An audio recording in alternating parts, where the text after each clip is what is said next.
I'm Rob Glanzman. And I'm Will Miller. This is Willpower and Robbery. Today... We're in a new location. We are.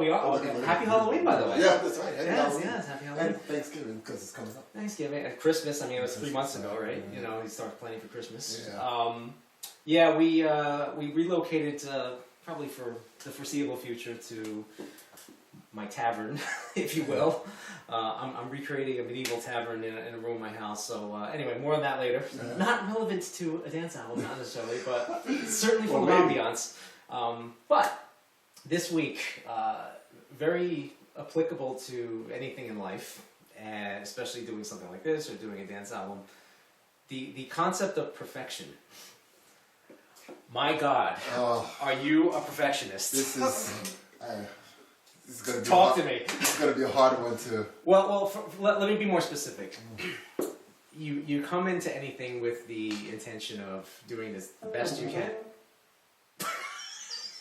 And that was going to be our theme song. Where the hell did that come from? For example, recording a perfect podcast, not going to happen. Yeah. So, the concept of going in and recording an album, and everybody does the best they can, and everybody gives it their all. But at some point, you run into a perfectionist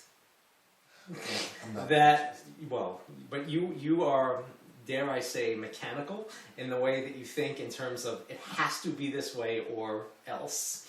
And I'd say that's borderline perfectionist. It's more, I don't know, I guess it's obsessive compulsive. Okay, I'll agree. Okay. A bit. But there's reasons why. Go for it. I think you need to put your best foot forward when you're singing. Sure. And in an environment when you're doing it like this, where it's all computerized, I imagine if you're doing it in a studio where they're doing analog recording, it's a little harder. Yeah. But who does that anymore? I'm sure head to the door if you see reel to reel on there. Well, I'm sure that there's some people that are doing it because of the way it sounds and the way it comes. It's possible, I think. I have no nostalgia for reel to reel. Anyway, go ahead. But when you are in a digital setting, then there is no reason for mistake. There's no reason for it to not sound absolutely perfect.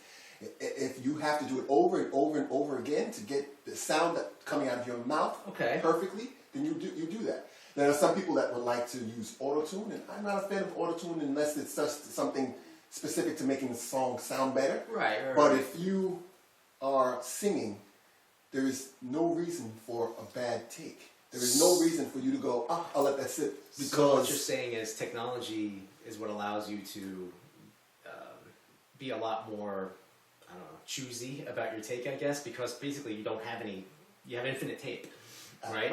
Now that, I think you can really go off the ledge with that, right? Because you have that mindset that, well, I can do it 100 times, but there's a problem with that for singers, right? Because obviously there's only so many, your voice isn't only going to hold out so many times, especially if it's a loud part. I don't think so. I mean, really? I mean, if it's a screamer, like you can do that 50 times until you nail it? No, you probably can't do it 50 times until you nail it, but you also should know your voice. You're not going to, if you're going into something that you pretty much can't hit anyway, and it's a hit or miss. Yeah. You do it a couple times and you say, okay, well, I know it's the best I can do. So you have to stop at some point. Reaching that point. Right. You know your limit, for your high and low limit. Some people do not know their limit. Some people think they can, hit a note. They try until they'll even come back day after day and try to hit it, which I fully respect. But there's time considerations, needs to say. Well, when you're doing it in a home studio, you do have that luxury, is my point, right? You don't have that if you're paying for a studio window. Yeah, and I think the guidance here is we never argued about how many times to do something, because I knew I wasn't going to get away with something you weren't happy with, even if I was happy with it, right? Because you were waiting to do something exactly some way that I just didn't know until you did it. Well, I think I'm in that way obsessive compulsive, because if I hear it in my head and if I hear it in my head and I've got to do it, I know, hey, you can do this. Right. You can do this in your mind. You know you can do this, so look like an idiot when you're trying to sing and it doesn't work. Yeah. I almost know I almost know in my head exactly what I can do in my throat. So Right. in my head, if I hear myself singing something, I know full well I can do that. Do you think that's typical of most singers? It should be. Yeah. You should be, as a singer, you should know exactly what you can do. You shouldn't be fantasizing in your head to be able to sing something fantastic, knowing that there's no way in hell you can hit that. So let's put it in the context of doing it yourself and walking in and just working one-on-one with somebody. So when you walk in and we're gonna record something specific on a specific night, you know what you're doing, Right. and would you say that you walk in with a plan saying, I want to get through all the verse parts of this song and that's what we're going to do? Or do you say, if I can't get through the first one good enough, then fine, that entire night is going to be relegated to just doing that one verse until I get it right? I mean, I think we've had nights like that. So just True, but in my mind, what I go through when I'm going into the studio is that I'm singing that whole song. you sing it all the way through. I'm singing the whole song all the way through, and I'm singing it the way I would like it to sound the first time. So I know how I want it to sound. I know exactly what I want to sound like when I'm singing it. Right. The first pass through, or first couple pass throughs, I'm not really concerned so much because I need to go home and ad nauseum listen to it and listen to every nuance where I want to place a specific sound or how the This is inflection- after the first round you do? This is after the first. This is right. So after Okay. so we'll sing it, and I allow myself to make mistakes because Sure. first I want to get through the whole thing and see how it's going to sound and whether or not I sound good singing this, or if I Right. didn't sound so good, or if I should change the way something goes. Go through that first round. By the time I come back, Yeah. I got to know every single thing. There's no room for me going, oh, let me try this. I should have already tried this home. Off-site, right. Somewhere and I should be listening to it as though, I mean, for me, when we used to do recordings, the minute you give me that recording, that was the only thing I listened to from the time I got out of your place Sure. until the time I came back. Yeah. By the time I came back, I needed to know what I was going to do. There was no, even though I'm not physically paying for the session, I still didn't want to go into the session and go like, oh, maybe I should do this, or maybe I should do this. I had to know. I had a week time Right. to figure out what I was going to do, and I So think that's- everybody should do that when they're. That's some good advice, I think, for everybody. So first and foremost, what you're describing is more or less a scratch track, right? Well, you did scratch track, I guess, So, for the first. and obviously the way you envision a song, singing it, changes based upon the music, because you don't know what the music's going to sound like by the time we're done, right? And there's some things I know you've changed because of the way we've done things, especially the arrangement of the song. Well, I had to change it because the way. So again, the way we work is I don't really play. Right. So You're in my hands. right. So I have to give you. That's not easy as it sounds. Right. I have to give you my idea of what I want the song to sound like. In my head, I already know that it's not going to be the exact same way I'm envisioning it because I'm not playing. But what's funny is I always, I guess the point of today is I wanted to make a distinction between being anal and being a perfectionist. And there's definitely a difference. A perfectionist, there's just, you will not proceed until you're done. Anal is, you know what, I know how I want it, and I'm willing to do it as many times as I want, but there's some things that we let slide. I mean, you weren't Vocally? totally... There was a couple points where we Vocally, we had to. There was a compromise. Very few. I mean, vocally, again, I don't try to do something I can't physically do.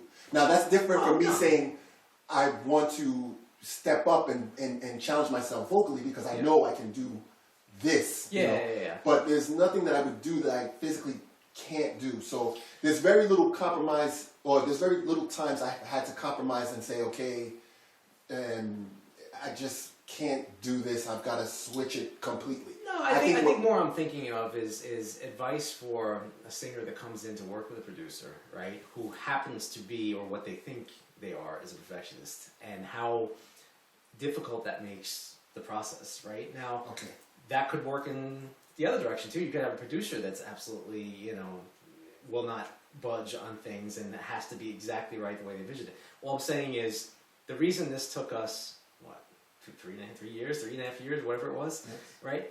It wasn't necessarily because it absolutely had to be perfect. There was so much work that we put into these songs. The point is, when you come in and you want to get something done every night, just give yourself a little bit of leeway in terms of you're your own worst critic, is the way I look at it, right? Yes. You'll call me up, you're driving home and you're all crazy about something we did and you're happy about it, and you change something and you want me to hear it, and I think it's great, but you're still not happy with it. Or the opposite way, I'm like, oh my God, did you hear that there's like this drum thing, I just gotta change it. You're like, it's perfect, leave it alone.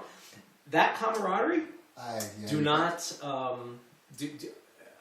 embrace that, because you also have to trust the guy you're working with to say enough's enough.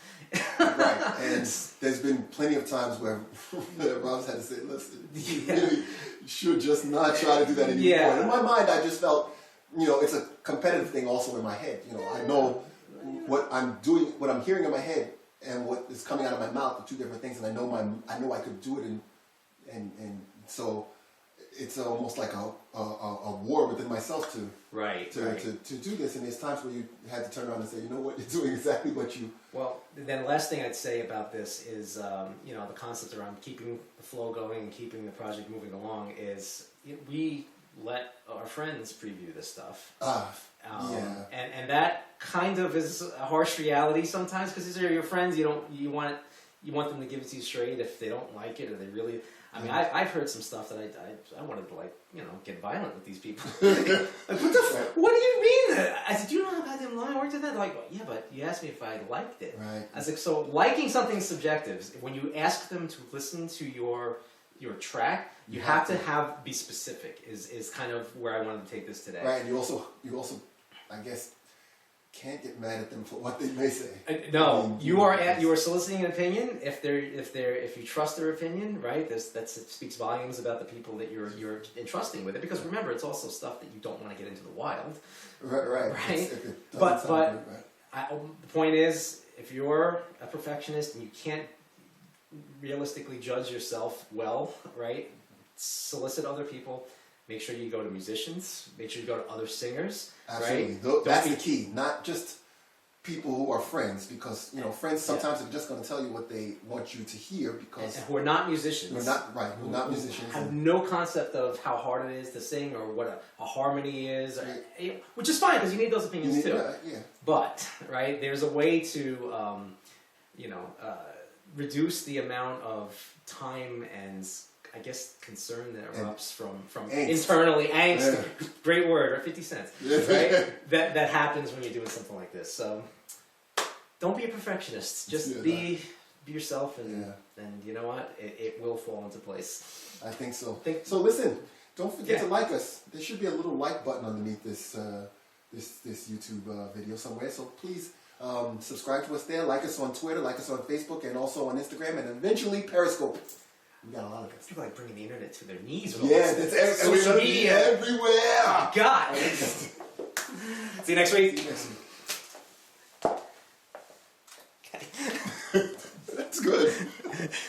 Hold on.